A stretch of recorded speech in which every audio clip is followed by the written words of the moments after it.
on se retrouve pour le débrief du match qui a eu lieu hier après-midi, en fin d'après-midi contre Boulogne-Valois, qu'on a gagné 109 à 104 après 2 prolongations. Un match énorme qu'on a rarement vu ces derniers temps, à Beaublanc en tout cas. Et oui, un contexte particulier, 4 joueurs manquants. On avait donc Hassan Ndoye, Grismé Pommier, qui n'était pas là, Jakovic aussi. Donc voilà, avec Massimo non plus qui n'était pas présent. Ça faisait beaucoup, on pouvait le penser face à une formation de Boulogne-Valois leader, qui était quand même pratiquement complet, il leur manquait que Michino, leur meneur, leur deuxième meneur. Et donc voilà, on a eu un Beaublanc très bien rempli, et c'était un contexte particulier. Les espoirs, quelques espoirs étaient là, avec Sam Mbaka, on a eu droit aussi à Yasmine Mambo, j'en oublie, mais donc voilà, c'était vraiment particulier pour nous, particulier aussi pour le Valois qui ne savait pas trop à quoi s'attendre. On a été bon sur le premier quart-temps, parce que je reviens un peu différemment de les autres vidéos, parce que là je trouve que c'était un contexte particulier, donc il faut vraiment bien expliquer le match. Je trouve que dans le premier quart-temps, on a été bon début, un début de quart-temps assez sérieux quand même, et on a plongé à cause des fautes, 2 fautes de Pickens, qui nous coûtent cher aussi sur ce premier quart-temps. 2 joueurs de faute, 2 joueurs majeurs, en tout cas pour hier soir. Et voilà, on se retrouve à -8 à la fin du premier quart-temps, très compliqué. C'est le premier quart-temps, j'ai trouvé qu'on était un peu trop dominé, même si bon, les jeunes essayent de faire de leur mieux. En tout cas, Sam Mbaka a essayé d'être au mieux, avec Timothée Basile également. Un deuxième quart-temps plus rythmé. J'ai trouvé qu'on avait trouvé beaucoup plus de rythme en attaque, en défense. Notre défense a été très bonne. Deuxième quart-temps très très haut, bien agressif sur leur meneur. Donc voilà, ça les a gênés, beaucoup gênés.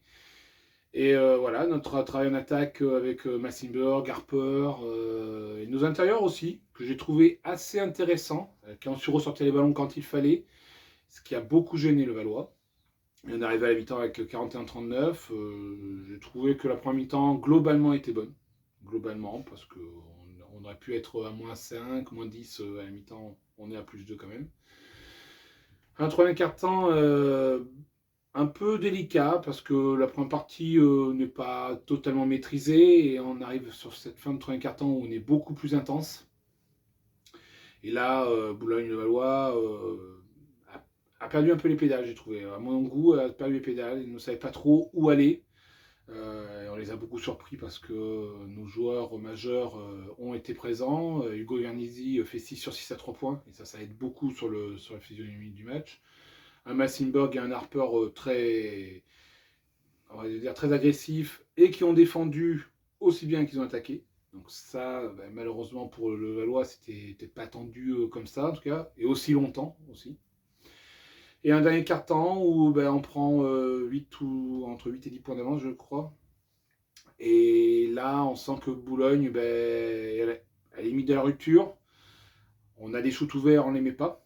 C'est à ce moment-là où on ne marque pas nos shoots ouverts. Et là, Boulogne retrouve un peu d'adresse.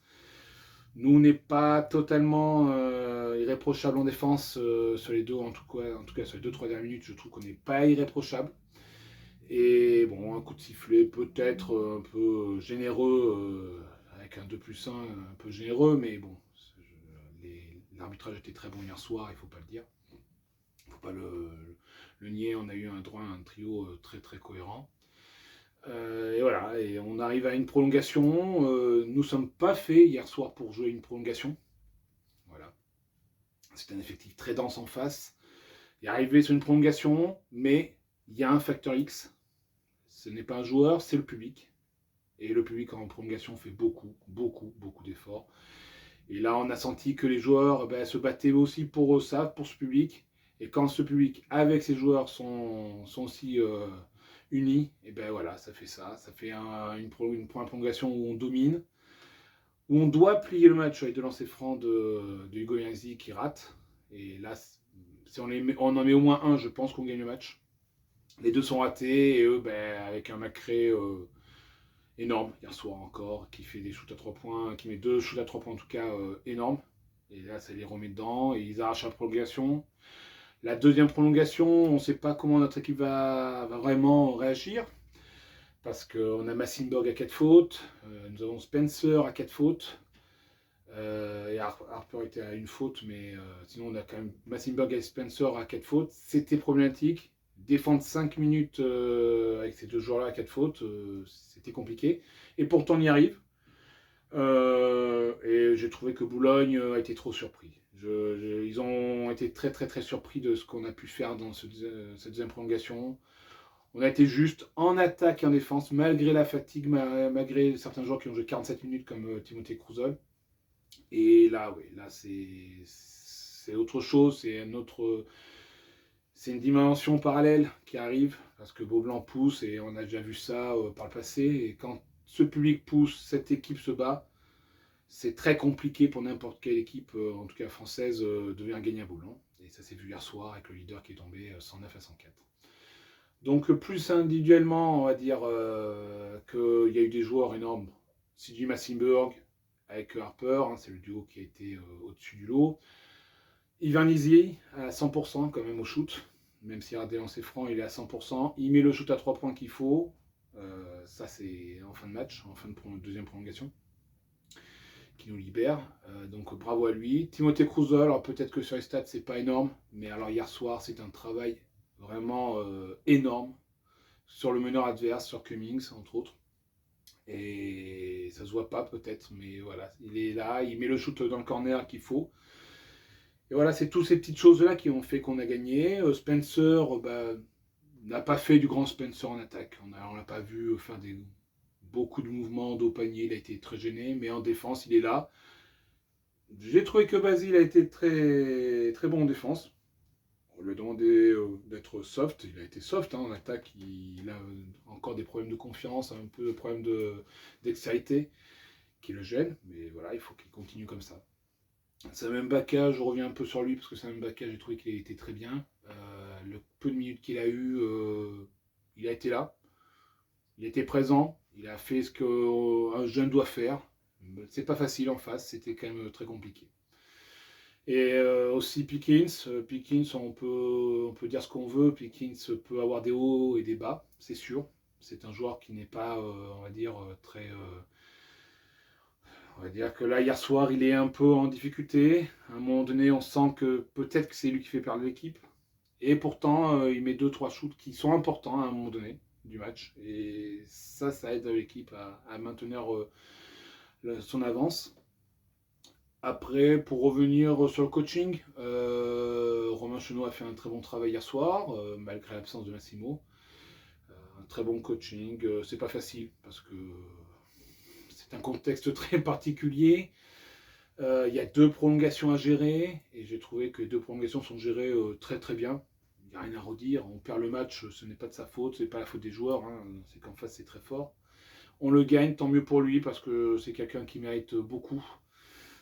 Qui a beaucoup de mérite, qui l'année prochaine va nous quitter malheureusement, qui va revenir au centre de formation de Chalon-sur-Saône, mais c'est quelqu'un qui mérite beaucoup plus.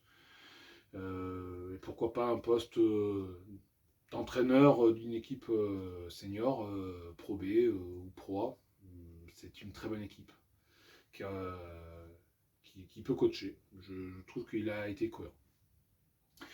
Donc voilà, en résumé, on est très content bien sûr de ce match. C'est bien, il faut continuer comme ça parce que le prochain match à Cholet va être très compliqué. Cholet vient de gagner à Dijon. C'est une équipe qui, sur les 5 derniers matchs, a gagné 4 matchs. Donc attention, avec l'arrivée de TJ Campbell, c'est une autre équipe. Et donc il va falloir être méfiant le vendredi à la mêlerie pour pouvoir sortir encore gagnant. Pour moi, le calendrier sur les 3 prochains matchs nous est très favorable. Il faut essayer de gagner les 3. On va à Cholet, on reçoit Roanne et on reçoit Orléans qui est en grande difficulté après sa défaite contre le Portel. Donc voilà, il va falloir continuer sur cette base-là. Et si dans 3 matchs on était à 3 victoires de plus, à 16 victoires, 10 défaites, je pense qu'on pourrait vraiment être dans la course au top 8, même pourquoi pas au top 4, parce qu'on est à une victoire de Pau qui est quatrième quand même. Donc voilà, il faut continuer comme ça, c'est très bien. Je pense qu'on est sur la bonne dynamique.